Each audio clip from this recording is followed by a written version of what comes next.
On July 27, 2015, comedians Jason Big J Oakerson of Philadelphia and Daniel 0 to 60 Soder from Colorado broadcast their first show on Comedy Central Radio on Sirius XM satellite radio. They called it The Bonfire. Little did the public know that what happened on the first show would say so much about the off-air lives of the two comedians.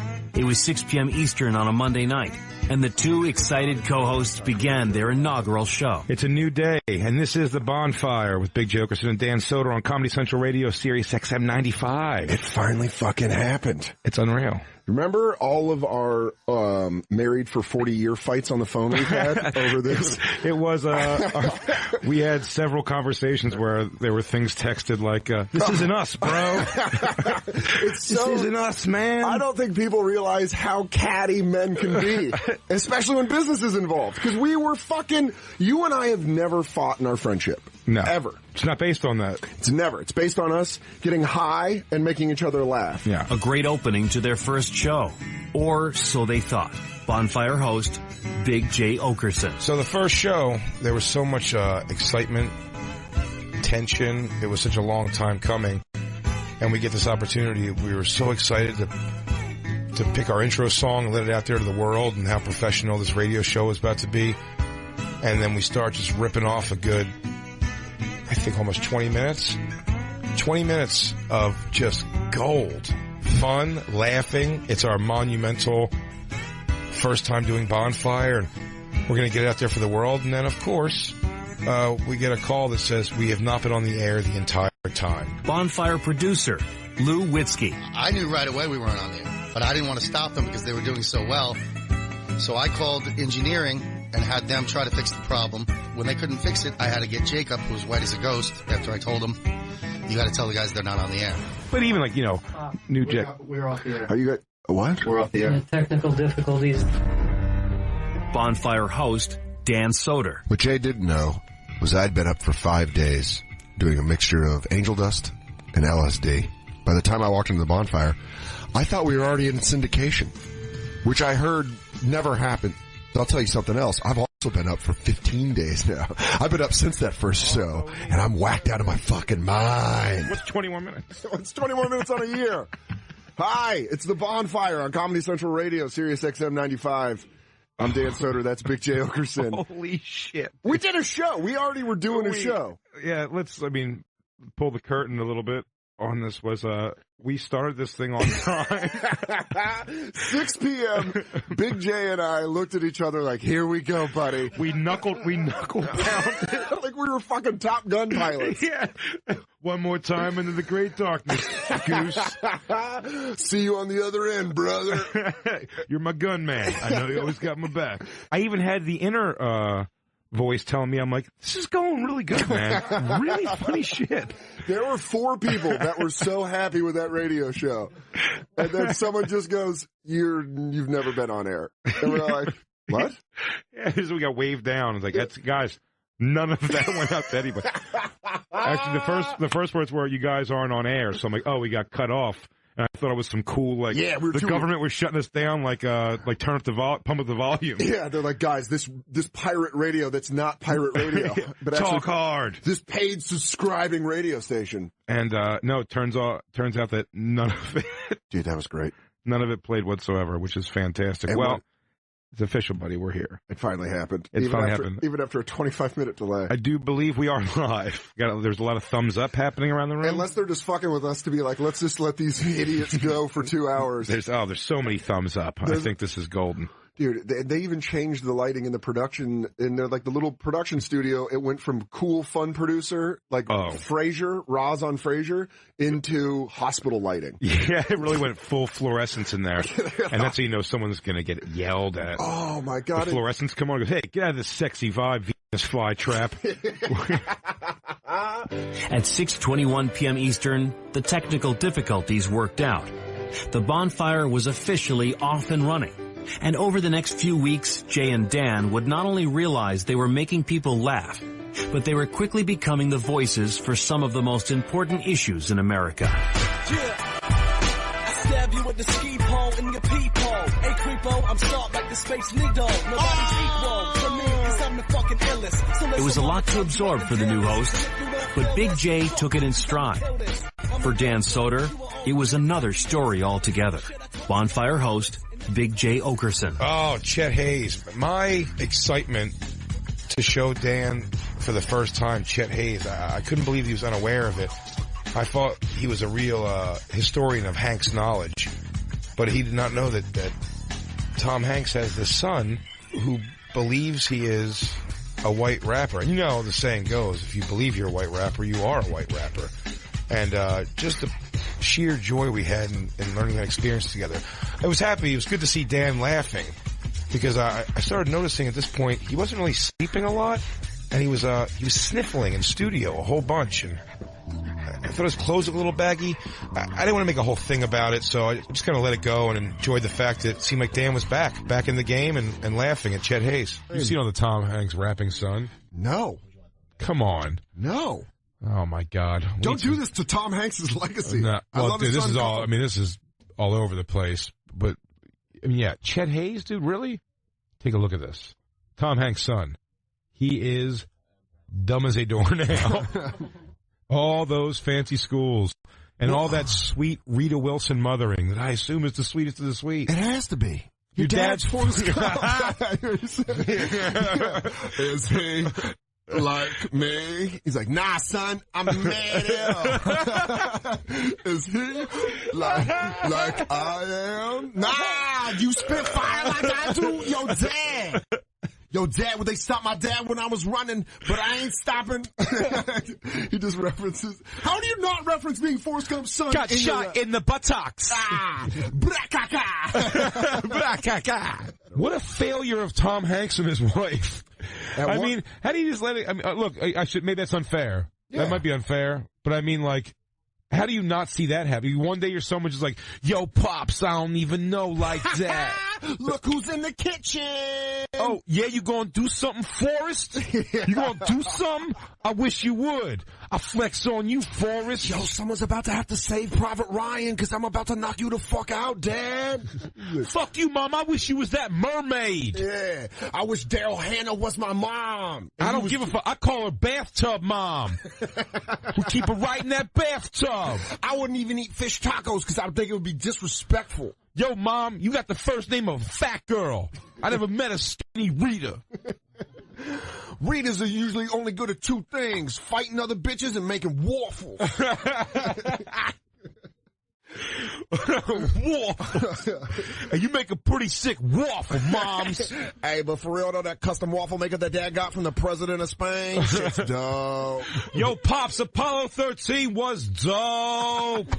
That shit was the sickness. Yo, I feel like that Christmas that year, you launched me into the atmosphere and then brought me back before I suffocate. Son, I want you to have a great time at prom. Here's a couple $dollars for your pocket. Go, yo, Dad, give me some money to get a hotel. I'm gonna try to break this bitch off. Yo, pimpin' is as pimpin' does, right there. He's like, I can't get behind this. Chet? Pimpin' is as pimpin' does should be a t-shirt. Shit. Bonfire host, Dan Soder. Oh, the Chet Haze episode? I was in a real bad place. I had been walking the streets at night, muttering to myself, trying to pick fights, homeless people, regular people, whoever I could find. Started seeing signs of mental degradation, just pure insanity. I was smoking methamphetamines at that point, and I actually knew Chet from a party weekend we had in Palm Springs. And when Jay played me the music, I thought he was actually talking just to me, so giving me instructions on who to kill and who to save with a machete that I had bought up in Canada around the same time. Yeah. It's your boy Chet Haze. In the studio finishing up the next tape, Get Haze. My homie just showed me this beat, and it's like unanimous decision. It's the fire song. The beat wrote these lyrics. Yo, it's the hooch. Coming at y'all. It's the hooch. Check it out. Just go off. Pimpin' is, pimpin' does. Check it. Yo, got that private school life. Yeah. I said with the ski pole in your peephole. Hey, creepo, I'm sharp like the Space Needle. Nobody's equal to me, cause I'm the fucking illest. So listen while I tell you what the deal is. And if you don't feel this, fuck you, cause I'ma kill this. I'm a young gun, you an old bitch like your name's Phyllis. Shit, I told you I'm the realest. And if you talking shit, then what the fuck you talking about, Willis? I rock Gotti bling, I let the Saudi sting. Step to me, get beat down like Rodney King by 4 cops. Bustin' off like 4 shots from 4 Glocks. Freestyling like I'm on the Venice Boardwalk. Damn it. Or the boardwalks of Venice. Right. I ain't old dog. I'll be honest. I want to hate it more. But, it's just like, it's just so, like, affected. Here's the thing. You can't fucking tell me you're gonna stab me or fuck me up when I know your dad has made me feel more emotions than my own dad. He's fantastic. Tom Hanks is also my dad. I say, Chet Haze, how are you disrespecting our father, Tom Hanks, right now? Jay and I were raised on your father's movies. How are you going to act like, What you making for dinner? Oh, your father's filming in Tunisia, but he'll be back tomorrow. Yo, that bitch-ass motherfucker going to take the copter? Yo, why's my room not made up? Where's Dolores? What do you mean, you father? She been my nanny since I was 7. Braca, where's my Jamaica nanny? Wanna see my mum? Wanna be with her? Straight let her know I'm a champion. That would have been great. That's the only excuse. If he would have came, if Chet Haze would have came out like a Sean Paul. Just give me the line and pass me the draws. It's the boy Chet Haze. Why do you talk like that? It's raised by Jamaica nanny. I'm iron like a lion in Zion, man. What the blood clot? But it wasn't all back rubs and butt sex for Dan and Jay. As their listening audience grew and fans across the country hoped to get a glimpse of them at stand-up shows, the two hosts would soon find that not every member of the listening public appreciated their honesty. Oh, Brad in Seattle. Talk to us. You're on the Bonfire, buddy. What's up, Brad? How's it going? Hi, Brad. Seattle's in a good mood now because of all that legal weed. Man? Seattle's always in a good mood, man. You smoke a blunt, get ready to go. It's good stuff. Fucking A. You're like, Brad's the kind of guy I want to go whitewater rafting with. If I just heard Brad talking, they're like, what do you want to name this guy? I'd be like, that's Brad. That's a Brad. We call him a Brad. Smoke a blunt, check out some tasty waves. I don't know, bro. Maybe get a good fish taco and then go down to Ron John, pick up a new shirt, and just get out on the waves, man. Fucking awesome, bro. I just love Cuba, having some food. I learned a couple things. I was in the Marines for like 2 years, and they were just like harshing my vibes. I didn't do good in school, but as like an adult, I like to learn. Dude, people say, the number one thing they say about me all the time is I brighten their days. Whenever I'm around, I super brighten their days. I did some personal training, but I did it different. I don't like to insult, man. I'm all about building up. So my ex-girlfriend Ashley got killed in a car accident about 7 years ago. But I've been trying just to hang out. You know, I just like focus on the positive energy. And every time I feel that sadness creep up, I'm like, dude, Ashley's looking over you, and she's not an angel. She's an angel on earth, and now she's truly an angel on your shoulder. Oh, shit. Oh, Brad. What's up, buddy?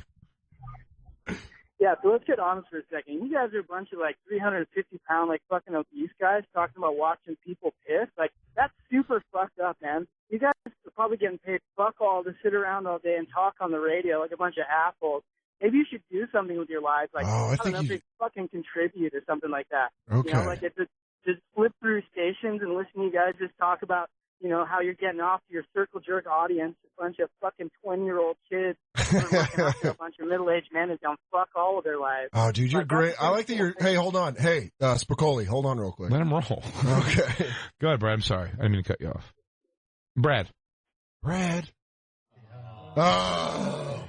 That really bummed me out because I really wanted to hear. It said he had a story about catching a girl he knew masturbating. Was that all a lie? I guess that was a lie, yeah. Did not like our impression, or? For the record, I'm not probably crazy far from 350 pounds. I mean, it was in sight at one point in my life. Determined not to change, the Bonfire hosts pressed on. All was well on the Bonfire when on November 10th, 2015, Big J. Oakerson would be deeply affected by a revelation that would change his life forever. we have Tony Danza tap dancing. Sings and tap dances. I mean, that's Love may be blind, but the stars were aligned in my favor. What a dumb, confident guinea. He really is. I've just met this guy before. Not Tony Danza, but that guy. Oh, Tony Danza. Boy, did we learn a lot about him. Just the idea that how blown away we were that the man could come in and just, like, believe in himself so much and believe he could find an audience for the nonsensical jibber-jabber he's throwing out there. Singing the standards, tap dancing around. Of course, this time all brought along the Angular bits, just a lot of classic stuff that people now know and love from the Bonfire. Things people yell out when me and Dan are touring around. It's just become such a part of the show. On an unrelated note, around the time I started noticing Dan really looking emaciated and just, he came in, I think he hadn't showered in a few days, and he was nodding a bunch, and then I was like, I better kick something in the high gear here, and that's when I went on the tangent and started doing the Tony Danza, sings the greatest hits, and it almost pumped life back into his eyes. His lips, if I could say, went from like a weird violet purplish, like back to pink. And did I save his life that day? I don't know. I don't want to be called a hero. I just want to say I was worried at that point pretty bad about my friend Dan. Guys in Philly, right? Hey, I should make my own album because I can croon like those other shitty Italian singers of the day. I don't Boopily boop and how do you do? Thanksgiving. Love is in the air. Grabbing a lady and spin her around before you bring her home to a folks' place. Bro, my origin story is so mad original. Yo, I used to listen to Sinatra when I was a baby. Booba-da-doo at the pizzeria where my ma works. Going to get ices under the moon. You're a girl. Come over and watch me cure my own pepperoni. I got a temper, you'll find out real soon. Talking through my teeth. Letting you know. I mean, just that's shitty tap dancing. It's 100% confidence. Oh my God, he's just walking around. There's one talent on that stage, and he's playing the piano, and he has had his head down. He doesn't have to look at the keys anymore. I'm not going to sit here and drinking Tony Danza, entertaining himself. Wait, go back to that spin. Oh yeah. Shoo-ba-la-doop, here I go once again. I'm athletic and a talent. Every year I get a brand new Ford Escape. Who would have bet that this pasta would get to start over? I've been writing letters to Camaro asking them to come back. Bonfire host, Dan Soder. If there was ever a push off a cliff on an episode of a Bonfire, it was the Tony Danza episode. A little piece of history that I had saved from Jay was when I was a child, I was beaten without mercy 2 Who's the Boss episodes. So the sound of Tony Danza's voice can trigger what only top psychologists can call severe PTSD. I, at that point, was weighing 97 pounds. I was living off nothing more than just handfuls of trail mix and pure methamphetamines. I was using an extension cord tied around my waist as a belt. Things had gotten bad. None of my family was talking to me. But I was still myself on the Bonfire in a weird way, like a shell of a man. I didn't know that I was going to meet salvation so soon. Yo, I love my mother more than anybody. Fist fight you over a parking spot. Dracar is a timeless smell. Why did it go away? Pictures of Jesus while I jerk off. No, it's not a pepper, it's a horn.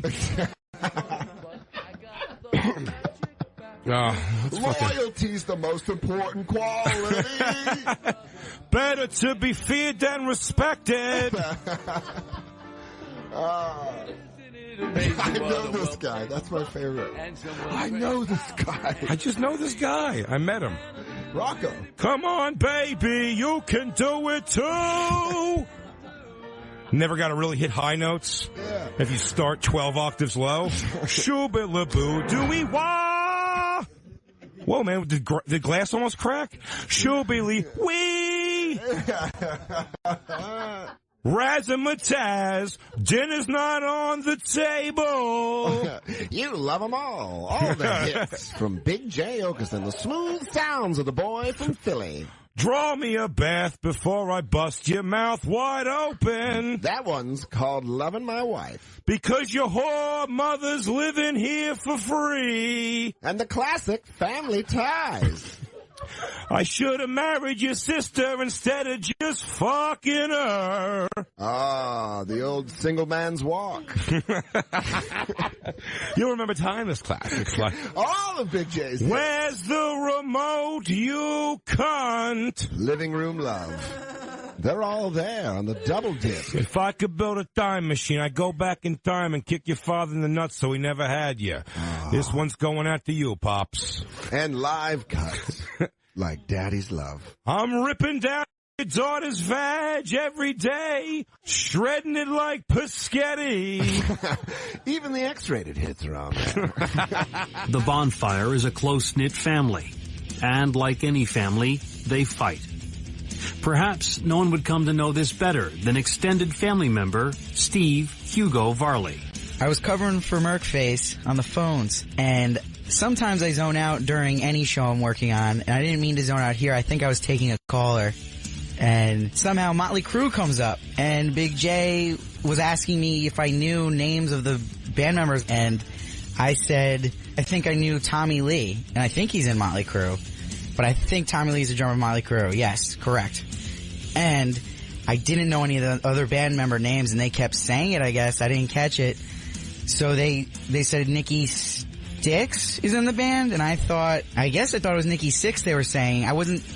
It sounds so similar, Six, I don't know, but I think it is Nikki Sixx. I don't know what he plays in the band. Pretty sure they were saying the guitarist, but it was scary because Jay got really angry, and who am I? I'm this 24-year-old just covering for Merkface. Hugo, they call me, and I didn't know what to do. I was freaked out that he was going to jump over the board and attack me, so it was a great learning experience for me in radio. I had a feeling that's what you were trying to say here. Let me tell you, Hugo knows nothing about anything so much. Yeah, Merkface Andy is that what he wrote is, quote unquote, crying like a bitch. Next words is by Nikki Sixx. You don't know.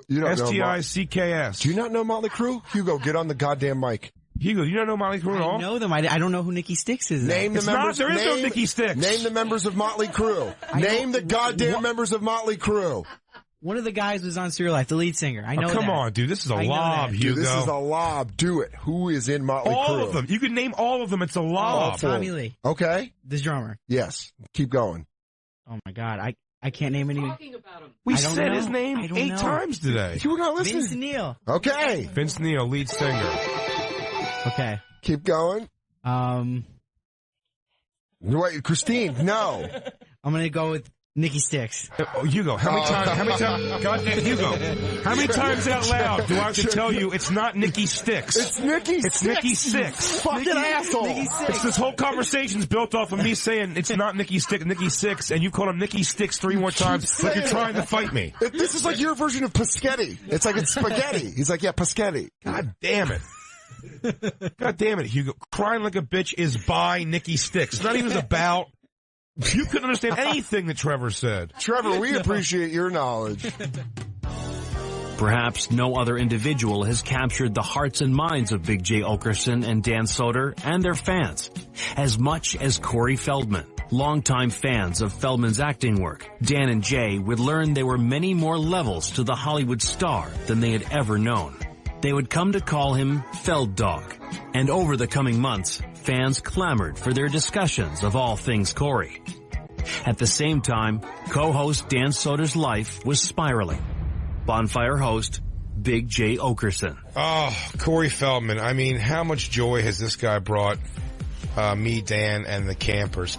You know, I really started digging into the Cory Feldman stuff to show Dan an example of a person living a cleaner lifestyle, getting his life on track, being a movie star, someone who really, really has it together. And then as we start finding out more and more that Cory Feldman himself is also a pretty troubled individual.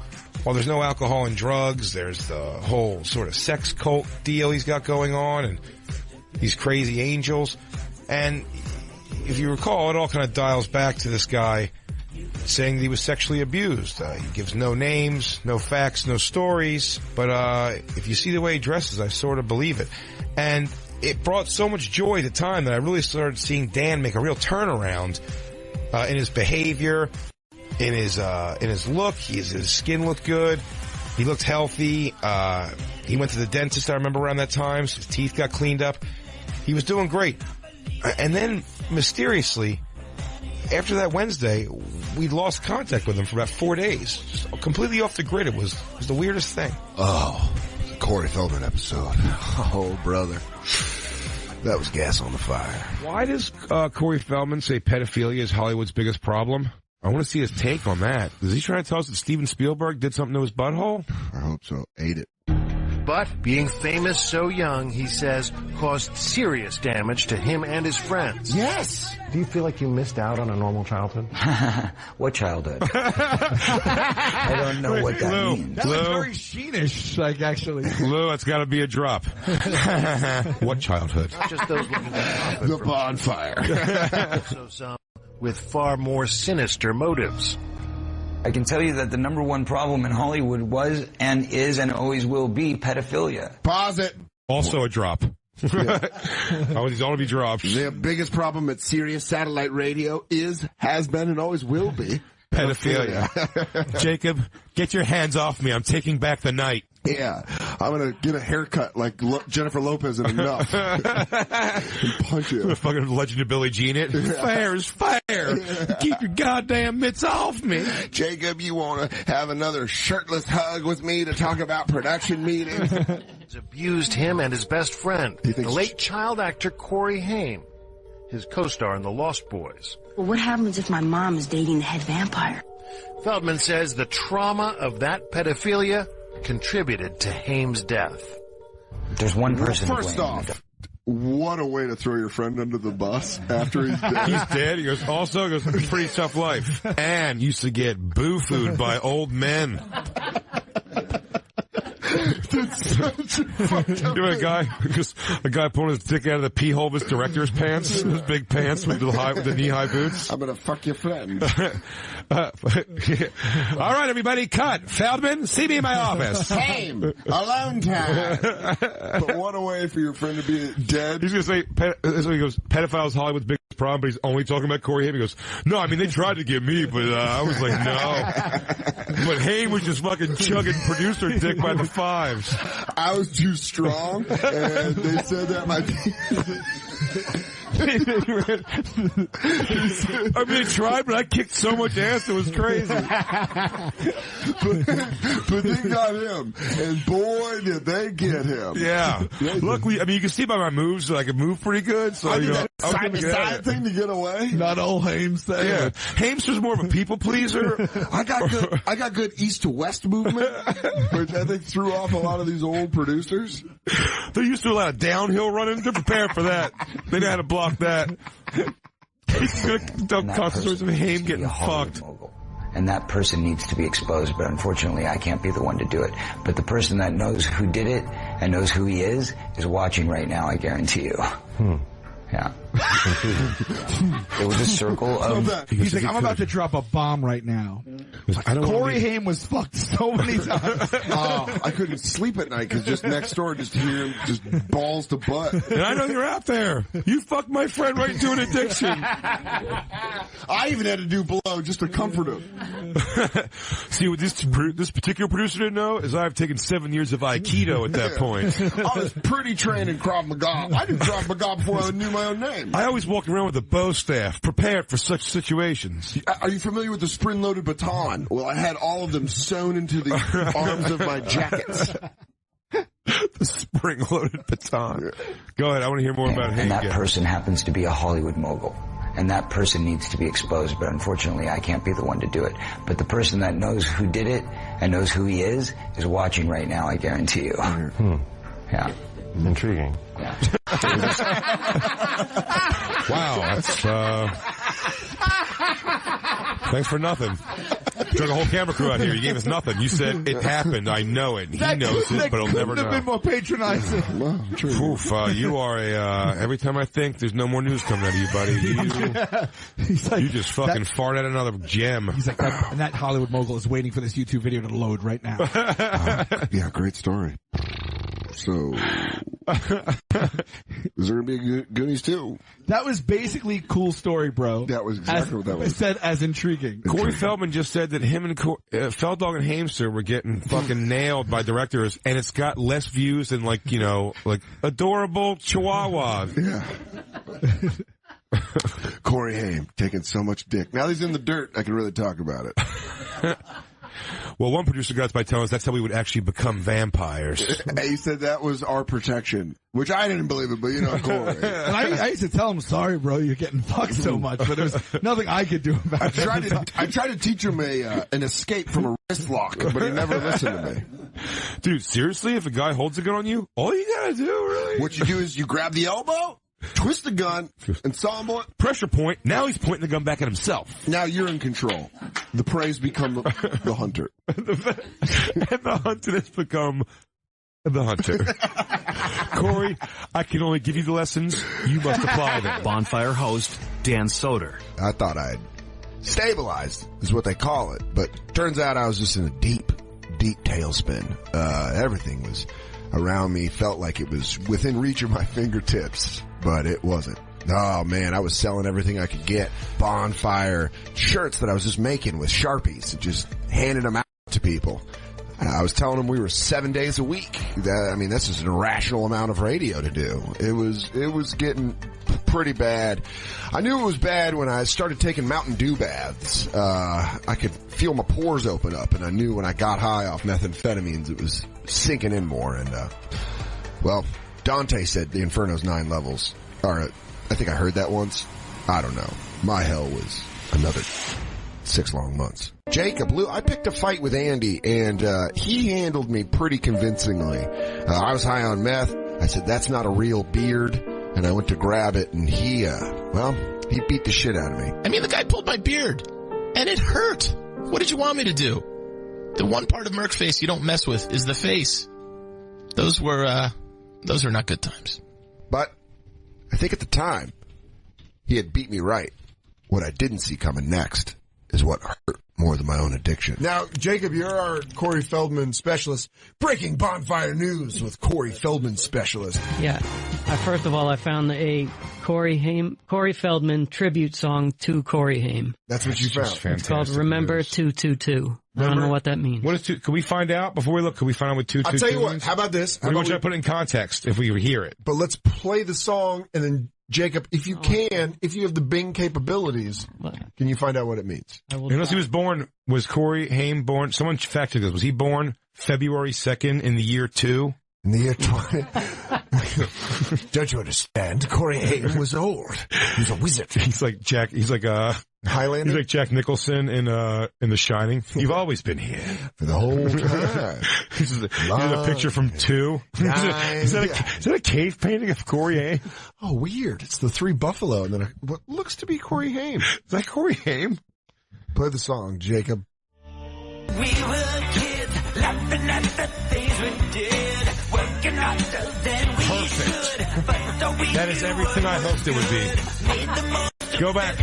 Take it back a little bit. I need it back to that first line again. Listen, in all due respect, this is a man's song about his dead friend. Remember back when we were kids? Jesus Christ. I've never written a song with any kind of realness to it. All right, hypothetically, right? Let's say you and I, Big J, and Dan Soder. Should we write tribute songs for Corey Haim? Should we write, or I was going to say tribute songs for each other.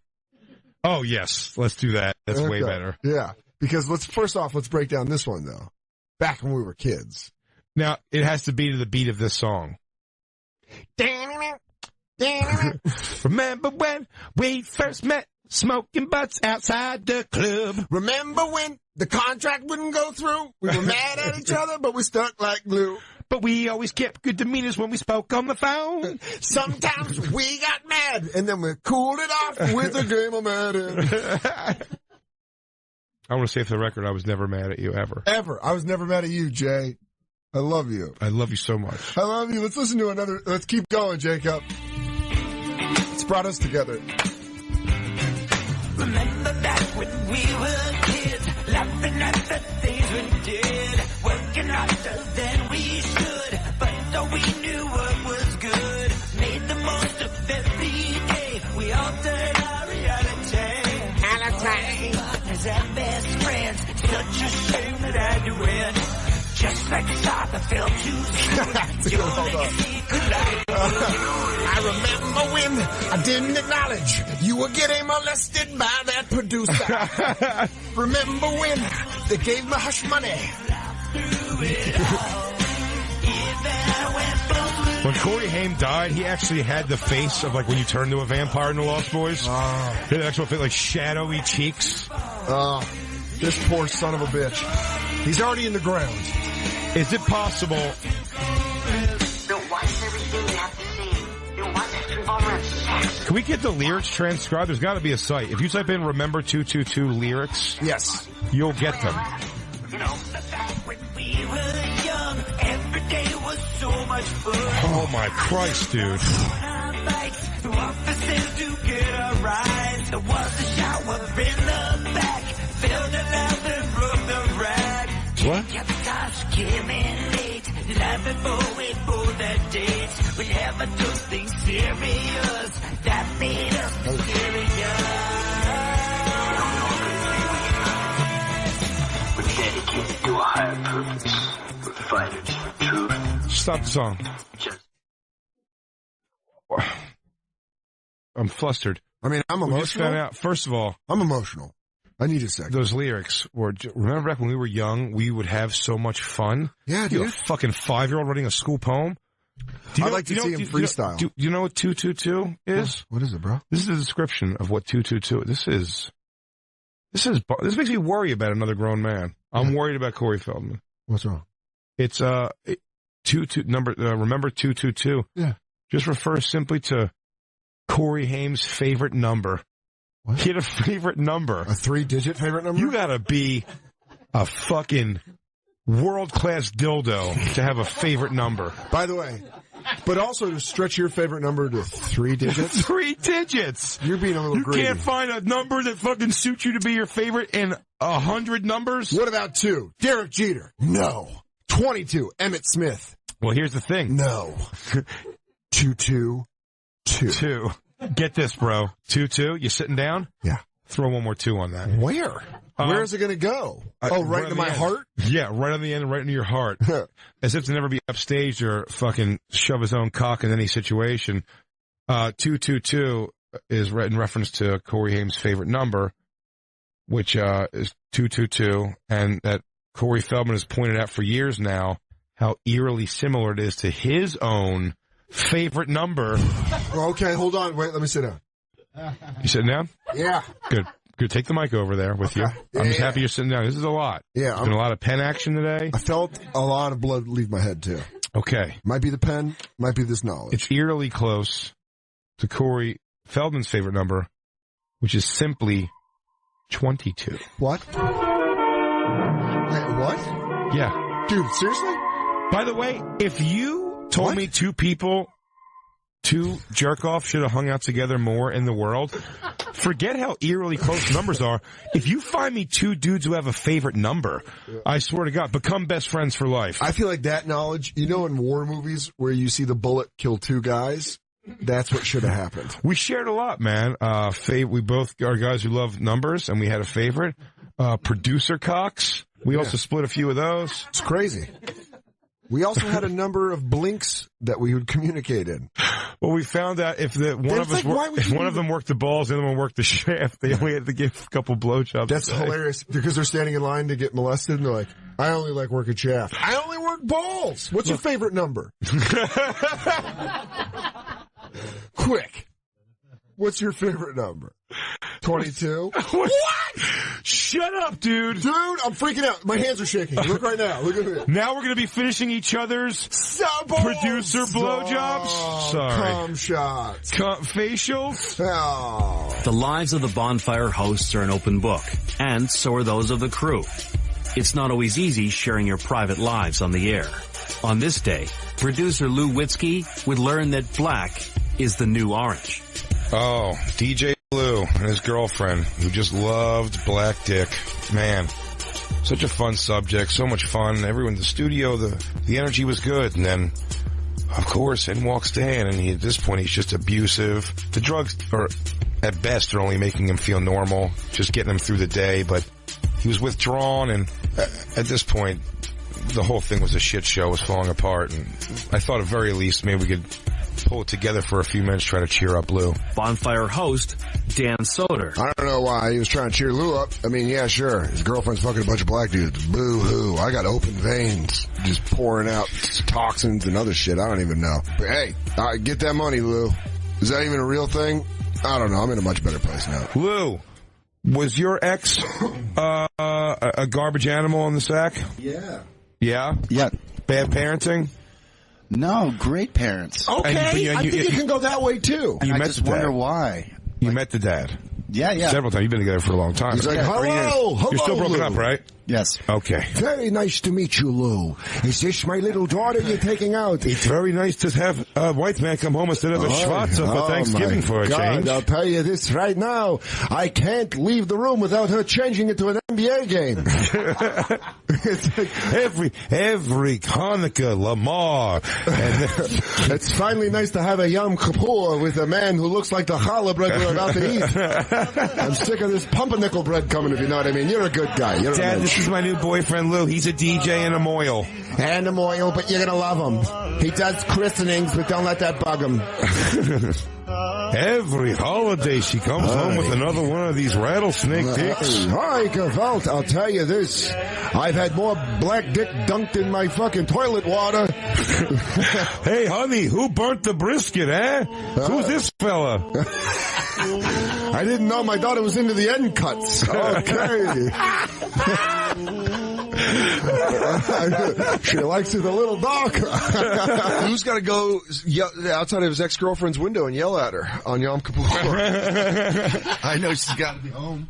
Who's out there with you? Which one is it? Which one of them? Odell Beckham? Give me an autograph. Starts yelling just insane. Who's up there? Mookie Wilson? No. You tell much. Old Mets? You tell me. Yeah. Gerald Strawberry, he's maybe sad at 87. Which one of them's out there with you? Is it Doug Gooden? Keith Hernandez? I know he's not black, but he's an ethnic.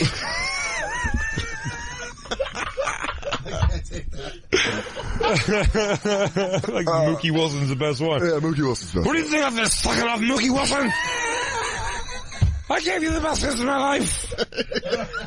Drunk Lou outside of his girlfriend's house on Yom Kippur. Bonfire producer Lou Witzke. I know what they were trying to do, but it actually made me feel a whole lot worse. Before this, I thought everybody's ex-girlfriend dated people of different colors. They found it funny. I found it kind of hurtful.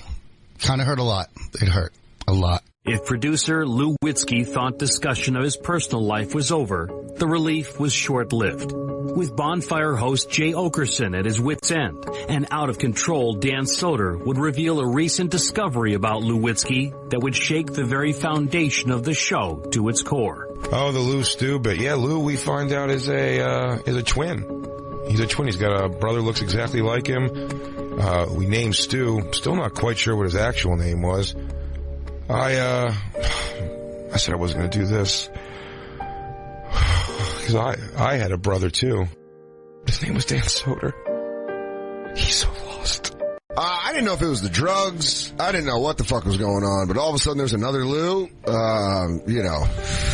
It really fucked some shit up. I think he might have a brother. Again, the time period is real blotchy for me. But I just remember them telling me that there's another Lou. And at this point, I'm sleeping on the streets. I'm getting fights with other bums. It was real messy. But I don't mean to toot my own horn, but I did show up every day for work, even with my massive problem. So yeah, so the guys found out that I have a twin brother, which I do, and they named him Stu. His name's not Stu. I guess they're just saying that because it rhymes. And then every time I text them when I'm drunk, I become Stu. Oh, here's another drunk text from Stu. Stu is the evil version of me, but he's also my twin brother. And that's not his name. Yeah, it gets confusing to me too. It doesn't make any sense, and I don't know why we do it.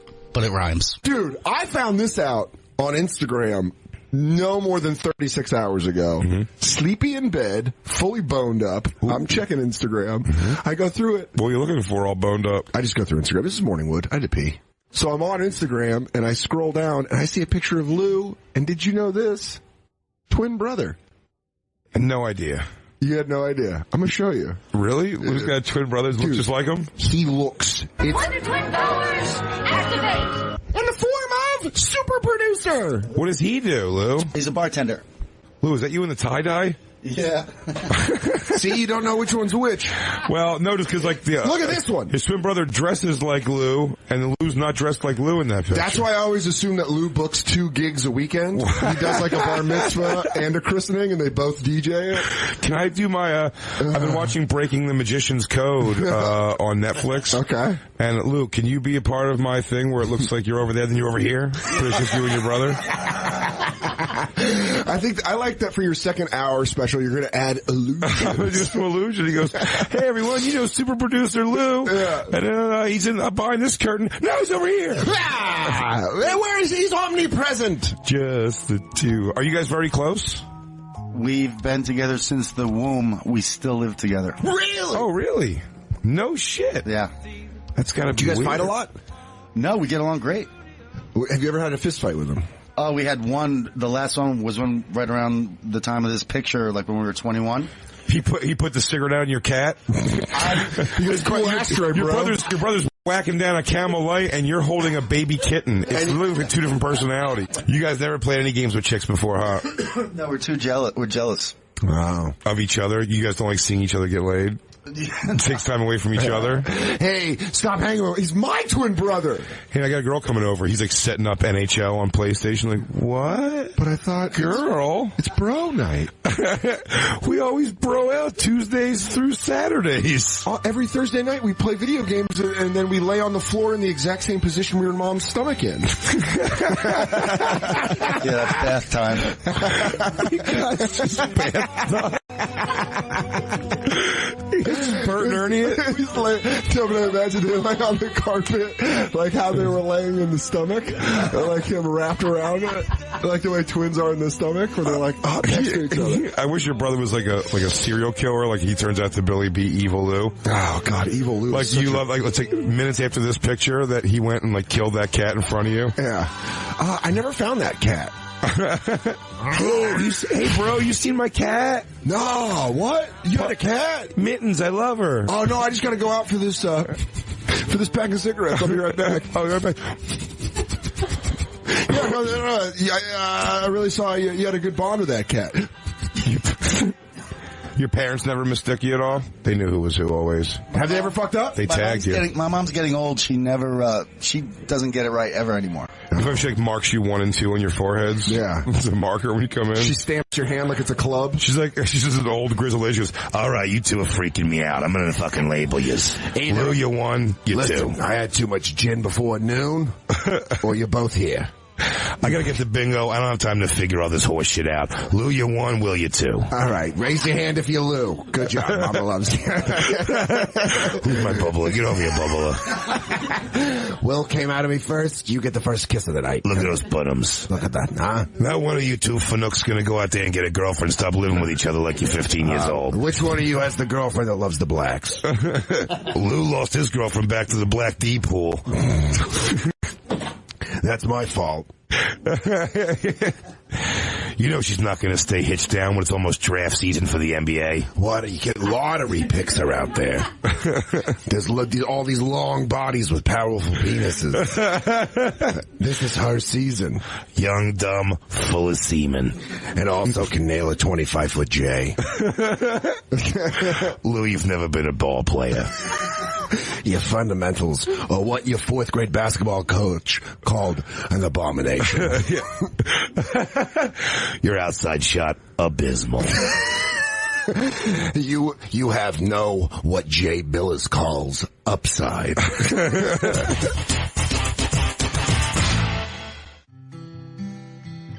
Americans were not forewarned about the performance of Cory Feldman and his Angels on the Today Show. Even by this time, Cory experts, Big J and Dan, were caught unaware. But with a now clean and sober Dan Soder showing up for work, the two comrades were riding high again and dove into their analysis of the Feld Dog's historic performance with gusto. And, as Dan Soder would now say, with a little grace from above. Oh, man. Cory Feldman on Today's Show, that just really, it puts a smile on my face even talking about it right now, because that was, such a hilarious, ridiculous bit. And it was for the first time in a long time where I just saw my Dan Soder was back. I think he kicked all the drugs at this point. He'd made amends. We've had a lot of talks at this point. We had lunch and really just hashed everything out. I mean, when you love somebody like a brother like that, you forgive and forget very easily. And what better way to just bring two people together than just laughing at the delusional outlook of another Cory Feldman on the Today Show. We met up for lunch, probably at my worst moment in the East Village, and Jay told me either it was get clean or get off the radio show, and I knew I didn't want to lose it. And Jay had to go real quick from lunch, and I remember he got up, and I thought he left something behind, and he did, and it was an Evanescence CD.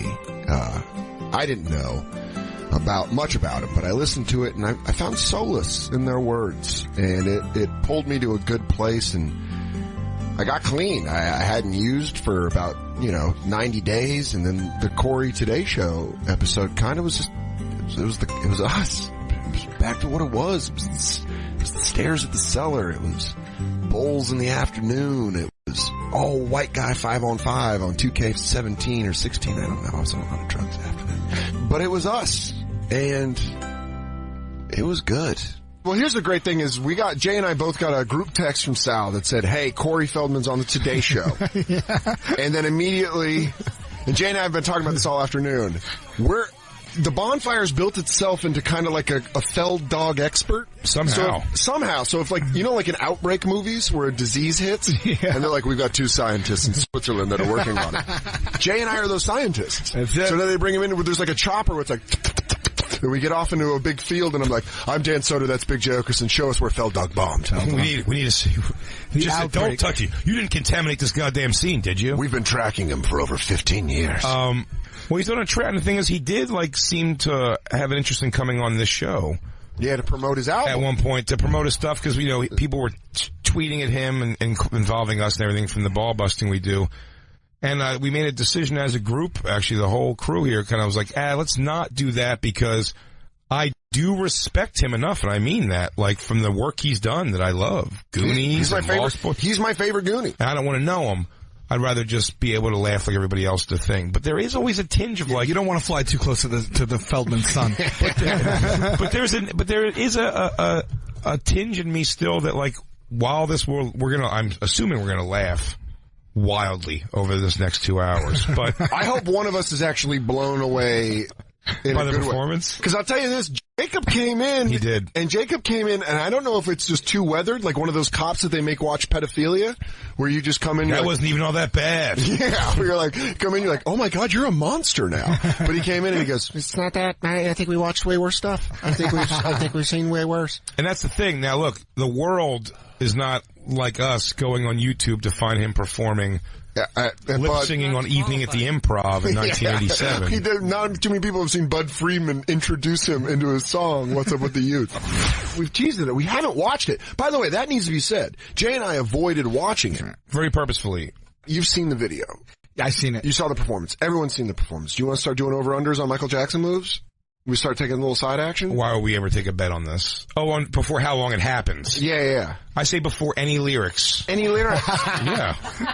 In fact, dude, I swear to you, I would bet my daughter's soul on it. I like how he tries to explain the album like it's going to be like a very, like, the concept is going to be layers. Like really, layers. And he goes, well, that's the whole concept of the album. Good versus bad. It is. Like he really went deep on that. I don't mean to mind fuck you guys. By the way, it is a concept album, and it is 2 discs. We watched his GoFundMe a while back when he presents it. It's a double album of music that has to get out there. Can you rewind a little bit, though? Because I want to hear him talk about good versus bad. Reaper look going on. I don't like any of this. No, you know, actually the whole theme of the album is good versus evil, heaven versus hell, all that sort of thing. So why this concept? Well, probably because I know that angels have probably saved me once or twice in my life, and I like helping them as well. That's why I created Cory's Angels, as a way to help girls who are like kind of lost and needed. Do you think 2 women wearing angel wings pulled him out of being cornholed by some executive when he was younger? Is that what happened? Yeah, he was just on so much Molly that he was like, "Are you angels?" They're like, no, we're nurses, and we're sewing your asshole shut. Oh, do any of you guys play slap bass? Yeah, I need someone with a funky groove to it. Is Cory's Angels a charity or something? No, it's where he lets women move into his house. And be in his band. Hey, you want to live in a moderately sized, nice home? Want to live in a McMansion and play bass, play guitar? Do you know how to play bass? Hey, neither did Nikki Sixx when he started Motley Crue, but you already got the look. And you just got your first piece of LA knowledge. Get in the car. It's a Kia. On the first night, you just have to blow me. Don't worry, I'll be in an Assassin's Creed hood. We'll talk guitar later. Guitar's more month 3 of being a Cory's Angel. Let me take off all of my chainmail. You ever fucked a night? Little more ball work, little less guitar talk, all right? All right, yeah, now we'll get to the music. Fun part first. Now, if you could call me Sir Feldog while we're fucking. We do. We try to help them make their realities, you know, their dreams. And you dedicated one album to Michael He helps Jackson runaway and girls. Right? That's what he's saying. Yes. And none of his angels happen to be guys that he's like helping out also who are lost soul. He takes in lost soul, young, pretty girls. Just angels, not male. And he also said he helps make their realities their dreams. And right next to that girl was a homeless kind of schlubby fat girl. Yeah. And he goes, "Get away from me, demon! I'm here for this angel. She needs to pull me out of heaven. What are you? What are you gonna do? You're just gonna eat me right back into hell. Look at you. You're one of Satan's creatures." There's going to be some MJ moves coming here in a minute. No MJ moves. No, they call him on it. Similar style of dance. You rip we grew off up Michael dancing Jackson. Together. So he was my idol, obviously, and a lot of my influences. You have that feeling. We grew up dancing together. Oh, you were in Jackson 5? How old were you when Jackson 5 when he was a small child? You remember? It was me, Tito, Jermaine. They just, all his handlers tell him that he was in Jackson 5. Just making up names. Teddy, Flip. How many is that? 7? Well, we got to get 3 more. 5 was ironic. Bruce. Yeah. Earthquake. Just when you think it's all over, no hope in life, so what you gonna do? By the way, I've written similar, if not better, lyrics in the shower. Yeah. And I'll be honest with you, similar buzz. I also he's like, I take these lost souls and I give them a better life and treat them, and then I make them go on national TV for morning moms wearing fucking pussy lips showing garter belt dresses. Yeah. For all their moms that are watching it before they go to work. Look, your angels are okay. They're under the Feldog umbrella. Turns out we got a pretty lax dress code around here. got a pretty erotic dress code. These aren't these is where I found these girls passed out on Molly down by La Brea.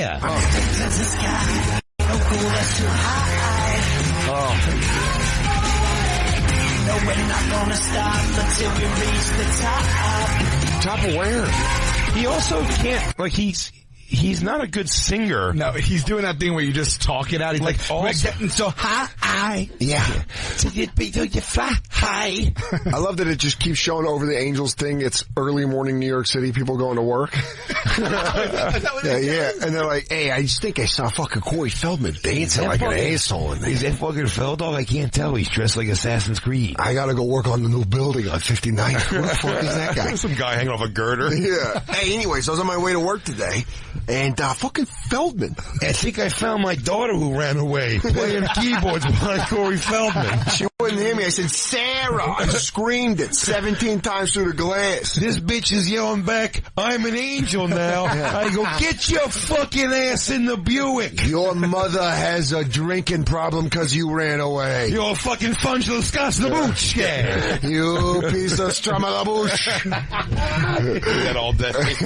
You treat me like a fungel the Boots. Oh boy, I'm real nervous about this move because he's bracing. Oh shit, I didn't realize. He's about to do a 2.5 with a pike. Oh, no. He really went tight-legged on it. Oh, is he going to backflip in fucking Ichabod Crane shoes? Whatever's next. I cannot wait for it. You know, also, you could tell that every ounce of rehearsal, practice, choreography, he just did alone in his bedroom. Oh, yeah. You can tell. Like, there was a definite candlestick involved in practicing this performance. But whatever's coming here, this is going to be the Dirty Dancing lift of this routine because he's doing the exhale first, like, you could do this, CF. Felt dog gotta eat. Felt dog gotta eat.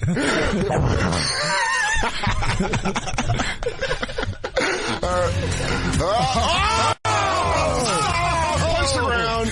Choke slam. Ryu. Tarnish you, try to abolish you. Spin your good deeds until they become bad. Bad news. Bad news?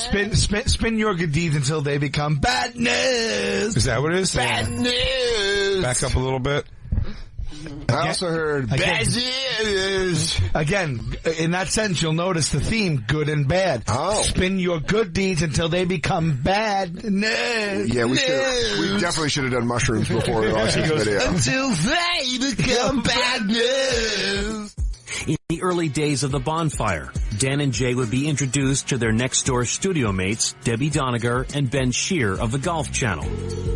After seeing the fair Doniger doing push-ups outside the Bonfire studio and Ben Shear looking on, the two Comedy Central radio hosts' fascination with the golf experts would grow and grow. But it wasn't until January 2016 when Big J. Oakerson and Dan Soder would learn that orange is the new black. Oh man, well, pranking the Golf Channel, what a fun bit, and what a non-aggressive but also like silly way to have fun, a very Christian way to have fun, which is what I liked, which is you know, treating your neighbors how you want to be treated, which is silly. I like to be silly, and I was, you know, a youth minister at this point. I had been clean for 12 years. My gorgeous wife had 2 just brand new babies, and I was living for God, I was living for Christ, and I was living for the Bonfire. Jay was withdrawn. I was afraid he was following a darker path. I remember this. We're like fucking around with the Golf Channel, like the Golf Channel. Why am I wasting my time with the Golf Channel? They should be excited that they're sitting across the room from us, if I'm being honest. And now we're going to waste our time getting involved with them. But like, you know, I guess Dan wanted to do it or something, and I'm not trying to make waves or anything. But and at the end of the day, I don't have any time to prep for the show. I'm busy. I'm like a busy guy. I feel like between Christine and Jacob, Lou, Dan, like, you guys got it, man. I'm showing up, right? I'm here. I'm showing up for the thing. What do you want? My name's on the show. We're moving units. You know what I mean? Like, come on. Show some goddamn respect. I'm out there turning and burning. I'm the reason they're coming back. These people are tuning in every day. The demand's high because of me. I'm not taking any more money than anybody. I'm putting in my work like everybody else. But it's like, show the respect. Oh, Jay just waved at Ben, and Ben just itched his head? He almost went to wave and stopped himself from waving to itch his head. And now he's shutting the curtains on the studio. Do we have an enemy? They hate us. They hate us? You know that for a fact, Jacob. You're nodding your head. I'm agreeing. Here's assuming. Yeah. Well, I mean, we find out. Chose to shut the curtains. Jacob, I swear to God. It's a golf show. What are they doing in there? Jacob, I swear. Yeah, they have nudity on the Today Show for the first time. She's like, I'm going to show you guys how I squirt with a T with a T pencil. You want to see me fire T's out of my sniz for a half hour? Like a crossbow? You think Ben's Like a guy. You got him seeing orange. He was wearing a fleece, and he has an orange parka also. That's fantastic. And without a doubt, I would say Jacob is a general in the Bonfire Army, without a doubt. And we have campers that are devoted soldiers. Special ops, if you will. We have one on the phone. Where is he at? A caller wants me to know. Oh, so he's not even on the phone? No, he just wanted me to let you guys know. He didn't want to give away his information. Right, he's going to call the golf show. I mean, how are we going to know it's him? Are we going to get a crackle? No, he's going to call and ask Ben why he always wears orange. But I want to hear that. Why have we not thought of this? Let's have a bunch of callers call them and ask questions only they... That we can get answers to. Dude, this is first of all, let's find the golf show's number. Yeah, 1-800-SWING. So we can put that out there. 1-800-SWING low. Do the noise. I love Lou's fucking sound effect. 1-888 nothing else is on. That shit makes me laugh for no fucking reason. That's not even a slice. That's dead on. They got connected. Can 3 people call back and after you ask your whatever fake golf question is, say, seriously, Ben, what's with the orange? If we could have a bevy of those going, that'd be great. But I feel like if you can do a different version of the orange thing. I myself am a caution yellow guy. Like, why did you go orange? Yeah. Katie in California, you there? Yeah, I'm here. Oh, perfect. We have our soldier. Okay, then let's move along here. Let's talk about golf. No. We got Katie on the line from California. Hello? Hello. Hey, Katie. Hi, how are you? Good, how are you? Happy New Year. Good. Happy New Year to you, too. So I was calling to talk about my resolution and my goals for this year. And, one of them was to get in shape. I guess I heard, one of the previous people who called in. And golf is actually something that I've kind of taken up recently to try and do that. So, I've been dating and trying to meet the right guy and haven't really had any luck, being kind of promiscuous and getting around a little bit, but I figured maybe meeting somebody in golf would help me meet a decent guy. And I guess my question to you guys was, is golf a good way to catch some D? I love these Comedy Central. Well, you certainly made my co-host laugh. Why doesn't everybody just from the other side and the other city just come in here and join us? But look, promiscuous golf would be good. We would like that, Wait a second. This could be a bigger question to answer, and I would say that you could definitely meet some cool people, regardless of your persuasion, out on the golf course. What better way to spend 4.5, 5 hours with somebody that you might like or not like, and you can really get to know that person on a golf course. And there's lots of dudes there, and they can buy you drinks afterwards. I mean, really. Right? I mean, at least you know. Yeah, you can buy them drinks afterwards, right? whatever you want to do. But yeah, there's lots of dudes playing golf, so if you're looking for guys, that might be the spot to be. And if you play promiscuous golf, you might even do better. So enjoy it. All right. Anything that involves balls, I'm down. Actually, for all the listeners out there, we are right next door to Comedy Central, and we've kind of befriended them, and they like to play, I don't know how to say it. Have us come on their show. Should we say we go on Comedy Central occasionally with the guys across the hall? They're very fun and funny, and they should just leave everything in their room. They're listening to me. They are listening and actually broadcasting and listening to our show. At the same time. We're still doing it, Katie. Katie, you're still We're moving forward, we say. No, they're actually pretty funny guys. Awesome guys. They do a funny show. They're funny guys. And oh, thanks. Shout out to Jacob over there. I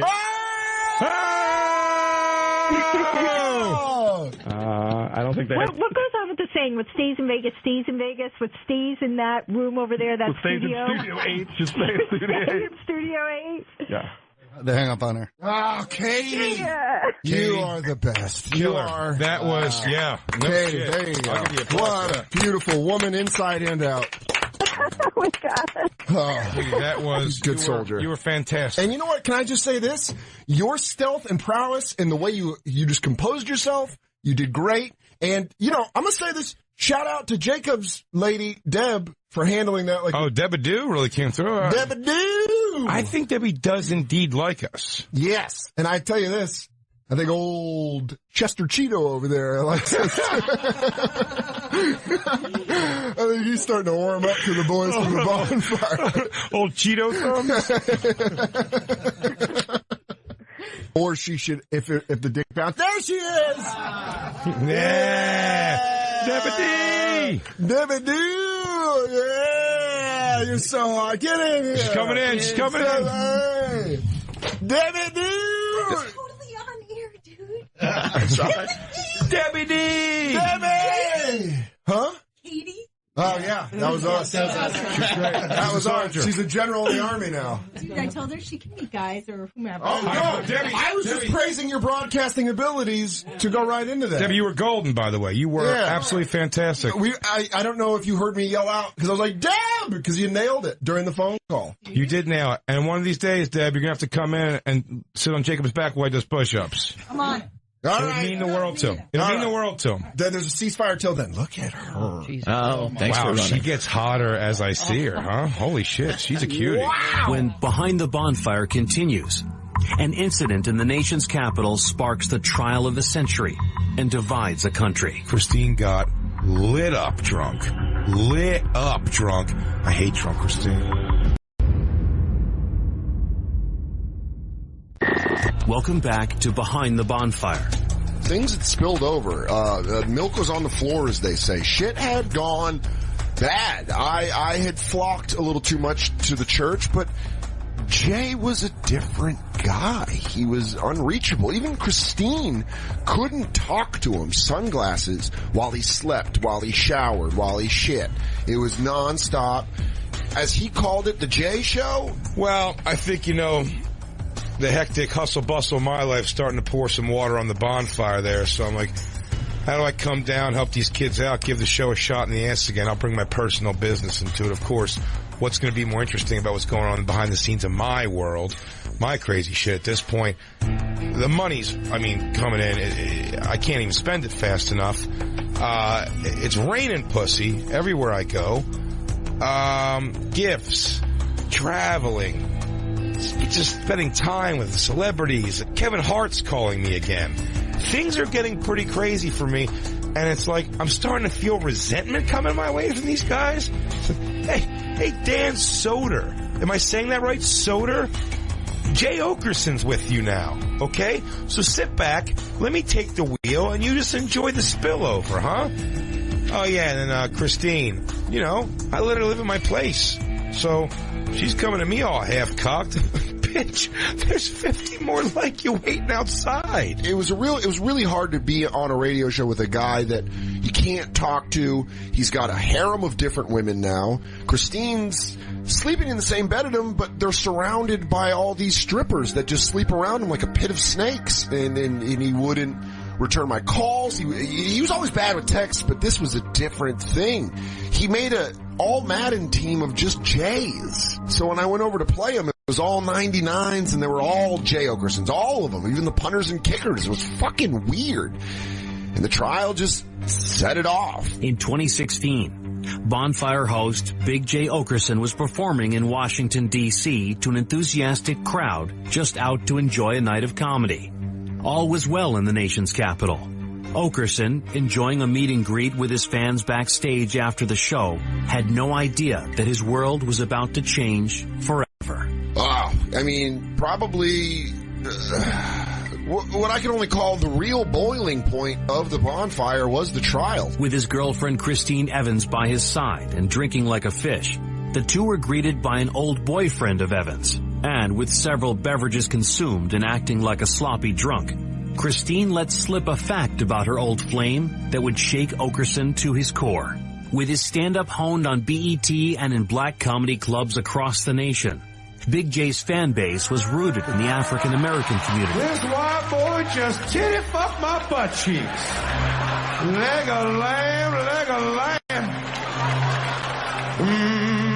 It is said that when the community heard Christine's affront, they let out a sympathetic and collective, "Oh." It stuck.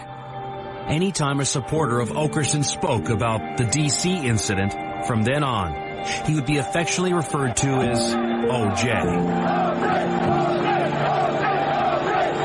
with the country divided along racial, gender, and size queen lines. Justice was demanded. And the trial of the century was about to begin. Accused of attacking Jay's manhood and a trial date set, Christine Evans would need a defense attorney. Comedian and defense attorney for Christine Evans, Bonnie McFarlane. Well, I remember getting a call from Christine, and she was very distraught, and she explained to me what happened, and then she said one thing I'll never forget. She said, Bon, I need you. And that's when I knew I had to take the case. Plus, it would give me a chance to make dick jokes about Jay. It was crazy. The crowds outside the building were huge, like Christine's old boyfriend. They demanded blood. It was June 6th, D-Day. Or in Jay's case, not as big a D-Day. Sorry, Jay. What you are witnessing is real. The participants are not actors. They are actual litigants with a case pending in a New York moral court. Both parties have agreed to dismiss their court cases and have their dispute settled here in our forum, the Bonfire Court. I'm Dan Lou Soder, and welcome to the Bonfire Court. A couple on a weekend out of town when an old fling enters the scene. Her vodka-soaked anxieties sent her on a rambling tirade as public as a county fair, catapulting the mood from lighthearted fun to awkward tension. She said she was only drunk, babbling. He says she was completely retarded. Were her soggy soliloquies justified, or is she just a loose-lipped lush? We'll find out in the case of the Green Room Guffaw. This is the plaintiff, Jay Oakerson. He is suing the defendant for public embarrassment while being drunk. He says she was out of line when a past lover was hanging out and she fawned over his sexual prowess and dick that she proclaimed that night is bigger and better than his. The plaintiff claims the defendant used that information to demoralize him in front of fans, friends, and strangers. He is suing her for her own public humiliation and $100, the price of her booze tab that night.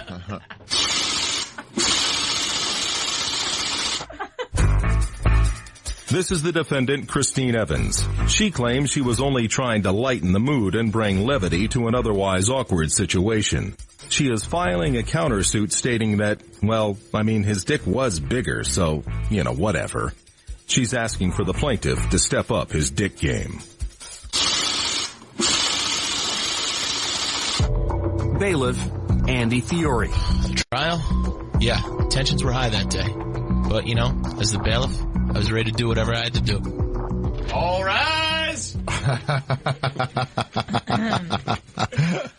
That's funny. Also, I never said better. Now entering the court, Honorable Judge Jacob. Thank you, everyone. Good stuff. You can see his face like, what should I say next? Yes. You will now present the prosecution's case.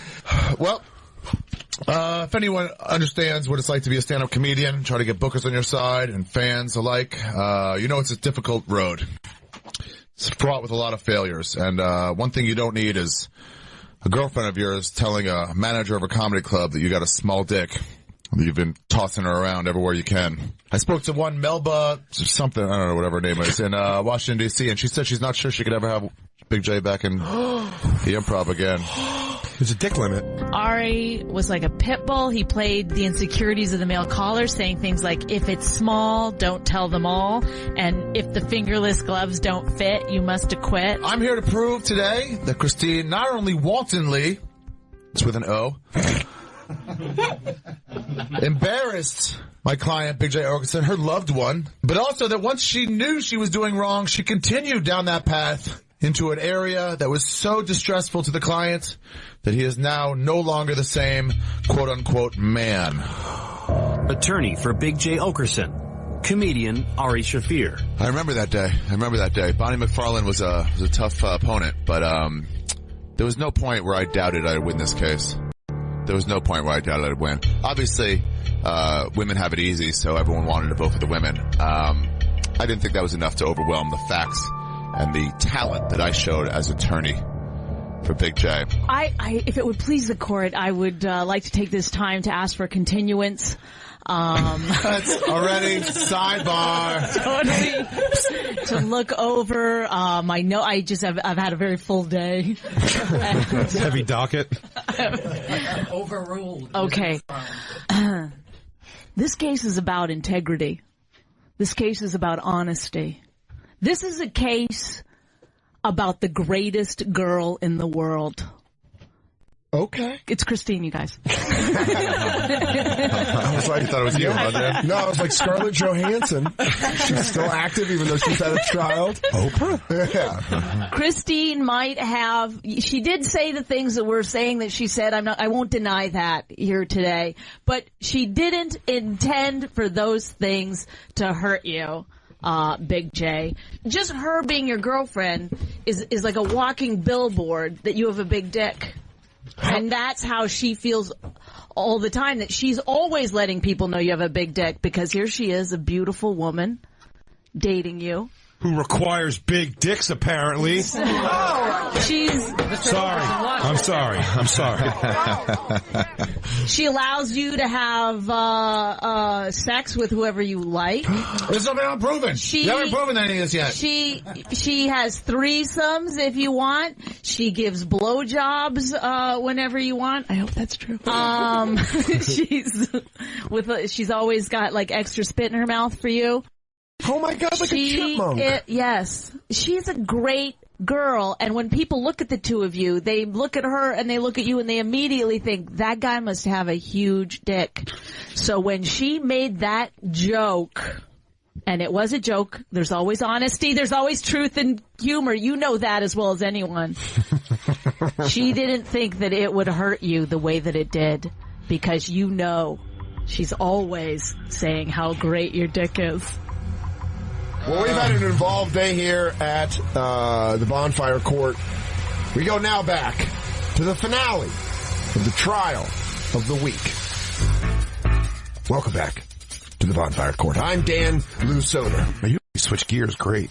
Yeah, it really does. We found out a lot today. We found out that Jay knows a joke.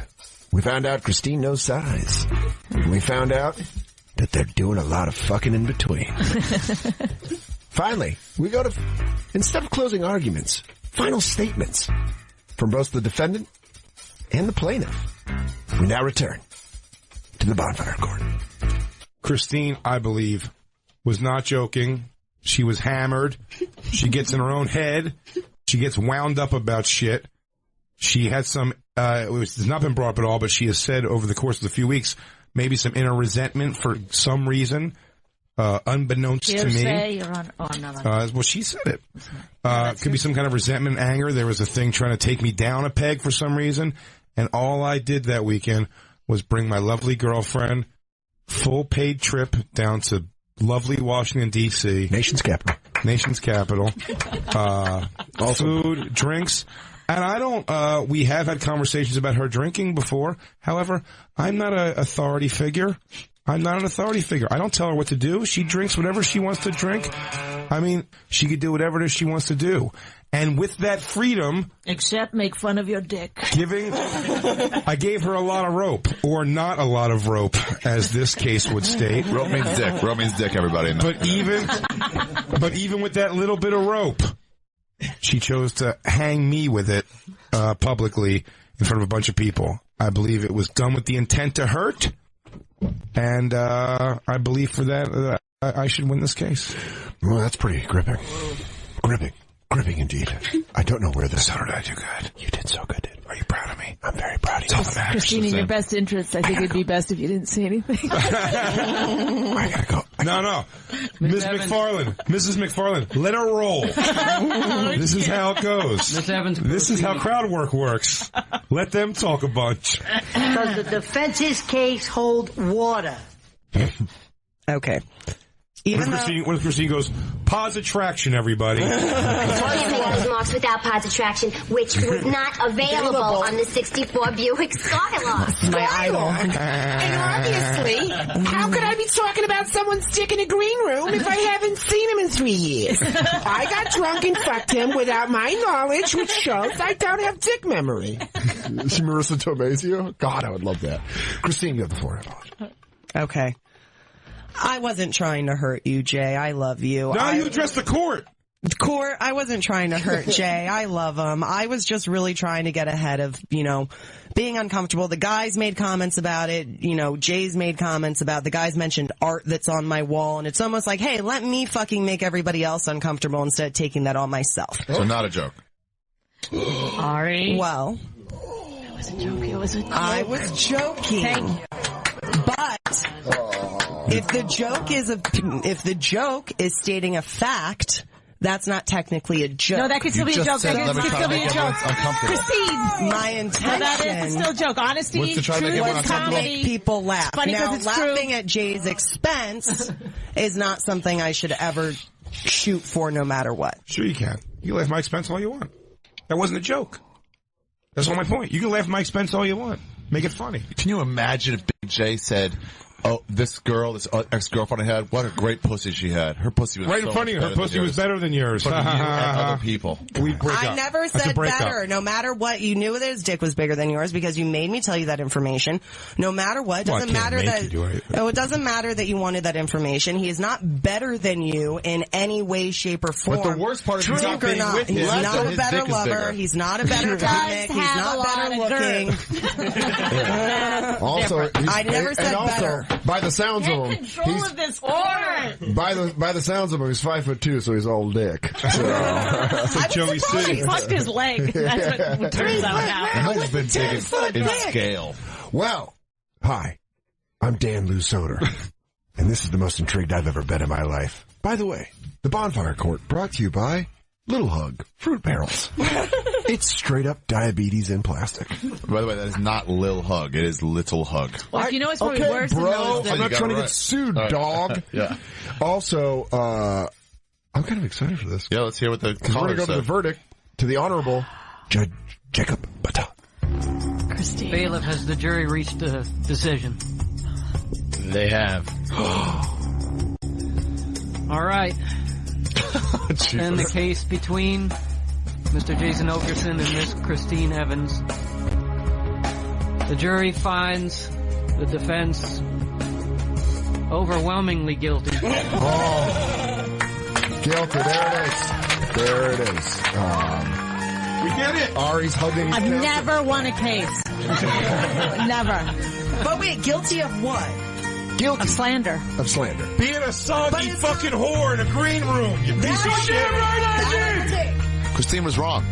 I think it proved it. I proved it to the American people. I proved it to Jay. I proved it to Christine. I even proved it to Jacob.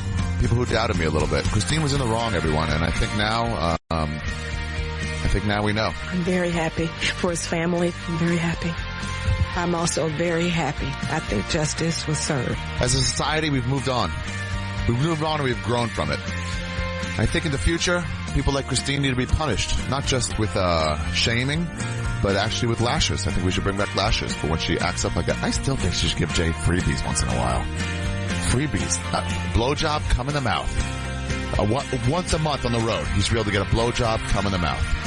That seems fair to me. To make up for what she did. Christine was convicted of shaming Jay's manhood in public. She was sentenced to letting Jay pick the next two girls for their threesome and picking the sleep number setting on their bed for 4 years.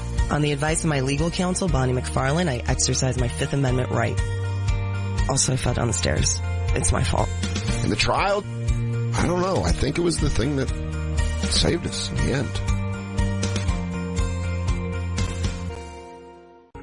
Hallmarks of the bonfire. Howdy doody, homos. But at no time before was this as evident as on Bonfire Theater. You know, as a man that struggled with his own demons and kind of had to find himself through a dark place like an addiction, when Jay was, I can only say, addicted to his own ego, addicted to money, addicted to the celebrity lifestyle. And they say that when someone's like that, you need to, the best way to show them is by watching them kind of come outside their own body and watch a reenactment. And I was hoping that's what the Bonfire Theater was going to do, was, you know, watching Jacob, who used to be an off-Broadway actor, and then to watch Christine, who we all know is great at Shakespeare, to watch her just kind of blossom. Once she did, and I saw her act out, and it felt kind of right. Well, you know, a man comes to a point in his life where he realizes that he was wrong. And I was just being a first-rate ass, it turns out. It took our in-house thespians, Jacob and Christine, really to make me come outside myself and show me that. I've been distant, removed in my own world, caring about the money, the pussy, the fast lifestyle. And you gotta realize what grounds you. It's family, it's people, it's real. It's what matters. Sure, the cars are great, the private jets, that's all great. But at the end of the day, they always say you're going to see the same people down as you saw on the way up. And that was a tough fall for me that day, but I learned a lesson. Finally, I felt, though, I was back and the bonfire was ready to start rocking and rolling again. People have spoken that you guys do the diner scene from When Harry Met Sally. So, and the role of Sally, and this is pretty progressive, will be played by Jacob Patat. Are you ready to take on this role? I am. Yeah? Yes. Romeo was a warm-up. Now you got to play Meg Ryan via 84. That's a cute Meg Ryan. Now your palate's all lubed up. Yeah. Now you're ready. You're ready to go. You stretched. Christine crushed that Shakespeare. Awesome. Now let's see if you could handle Rob Reiner, a real actor like Billy Crystal. Oh, you've been crystalled. Oh, bitch just got crystalled. And now the Bonfire Theater presents When Harry Met Sally. Had to be you. So, what do you do with these women? You just get up out of bed and leave? Sure. Well, explain to me how you do it. What do you say? You'd say you have an early meeting, early haircut, or squash game. You don't play squash. They don't know that. They just met me. That's disgusting. I know. I feel terrible. You know, I'm so glad I never got involved with you.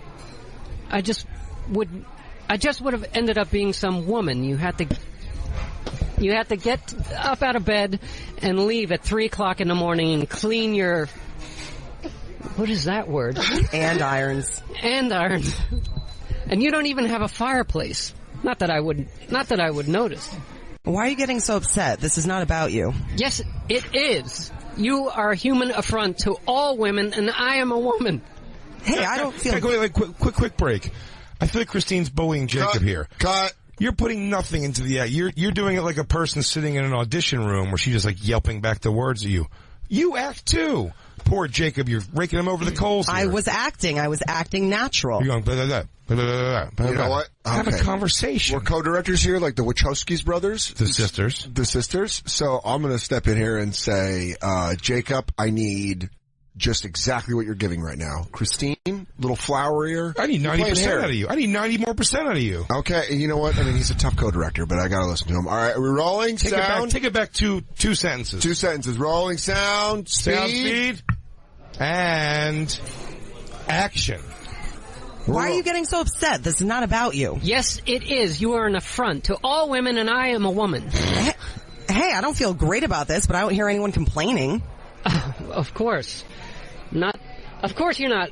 You're out of the door too fast. I think they have an okay time.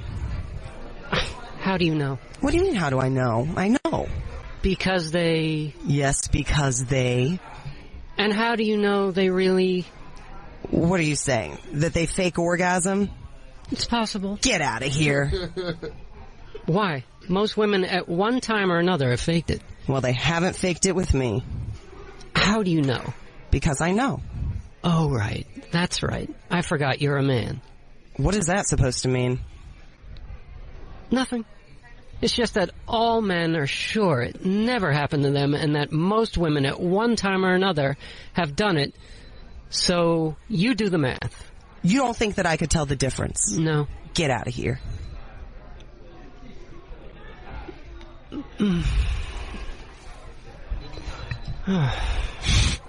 Are you okay?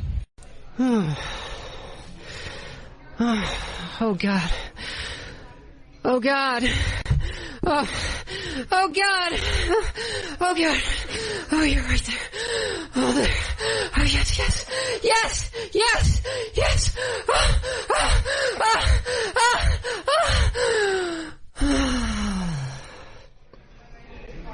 I'll have what she's having.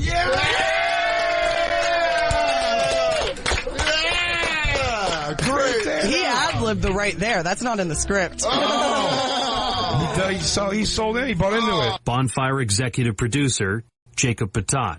I thought I was going to be Harry. I wanted to be Harry. They made me be Sally. Guys, against my legal counsel's advice, I'd just like to reiterate, I'm really good at Shakespeare. Oh, Dan Soder. Man, it was through hell and back, but how do you forge steel, Jay? You gotta bang it out. Gotta put it over some fire, bro. That's right. And when you put it over a bonfire, you know what you get? You get a blade as sharp as samurai's. Comedy, swordsmanship. We decided now, why not just take the bonfire and go full acoustic? Go back to what we started it as, which was just two guys loving each other and making each other laugh. Forget about all the suits and the record deals and how the drugs and the women and the fist fights in the hotel rooms and the cities. We didn't even know where we were half the time. Yeah, we're older, we're wiser, we're back together. I'm a grandfather. My son has his son. I'm taking him to Huey Lewis concerts now. Yeah. And that's where I want to be. It's fantastic. Jacob and Deb are happy up in New Hampshire. We've been able to really recapture the feeling of playing together again and how it felt like when we were just kids, just noodling around the stairs of the Comedy Cellar. You know, I look across sometimes and I go, is it 2015? Because this sure shit feels like it. Oh, man. Couple years older, couple new lines in the face, right? But here we are, still doing it the way we did it. That spice is still in that salsa. Here's the future of the bonfire, everybody. Going 4 days a week. Coming at you real soon. Nothing bad could happen. And that's the story of two friends who became comedic partners, who then became living legends. Their flames burned hot, and in the process burned both men. But when all was said and done, it was friendship and a love of laughter that brought the two together. Now the future holds 4 days a week for the boys. Will they do show prep? Will they stop smoking pot? No. They both told me no. But 2017 will be a fun year for both men and campers alike. The bonfire burns on.